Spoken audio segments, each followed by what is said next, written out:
বাঁকুড়া জেলার ইন্দাস বিধানসভার অন্তর্গত আকুই ১ নম্বর অঞ্চলের মান্দারা গ্রামে তৃণমূলের মনোনয়ন প্রার্থী সুজাতা মণ্ডলের সমর্থনে একটি তৃণমূল কংগ্রেসের পক্ষ থেকে কর্মী ও সাধারণ মানুষকে নিয়ে সভা করেন।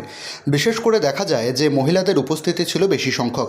বারবার বলা হয় লক্ষ্মীর ভাণ্ডারের মতো যে সমস্ত প্রকল্পগুলো আছে তৃণমূল কংগ্রেসের পক্ষ থেকে দেওয়া হচ্ছে, মায়ের দিকে চিন্তা করতে হবে যে ভোটটা কাকে দেবে।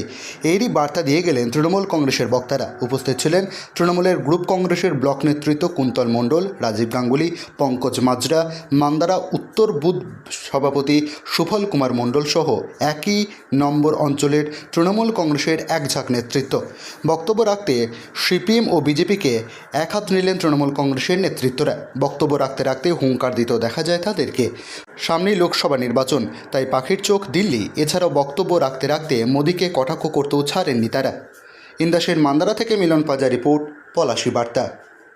ওই যে 1000 টাকাটা 3000 টাকা করে দেবে। আরে তোমরা টাকার মূল্য দাও, নয় তোমরা টাকার মূল্য করো। যে 3 টাকা দেয় না সে আবার 3000 টাকার গল্প শোনাচ্ছে। যে 5 টাকা দেয় সে 500 টাকা দিতে পারে, যে 500 টাকা দেয় সে 5000 টাকাও দিতে পারে। আমি টাকার মূল্যে আসছি না, এটা আপনাদের সম্মান, এটা কিন্তু টাকা নয়, টাকা দেওয়া নয়।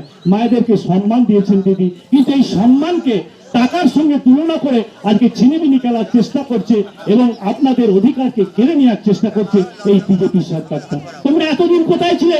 2014 সাল থেকে 2024 সাল ভারতবর্ষের এতগুলো অঙ্গরাজ্য আছে, এই রাজ্যে কোথায় লক্ষ্মীর ভান্ডার আছে? তোমরা অন্য রাজ্যেও তো ক্ষমতায় আছো, ডবল ইঞ্জিনের সরকার চলছে, সেখানে লক্ষ্মীর ভান্ডার নেই কেন? আজকে গুজরাটে লক্ষ্মীর ভান্ডার নেই কেন?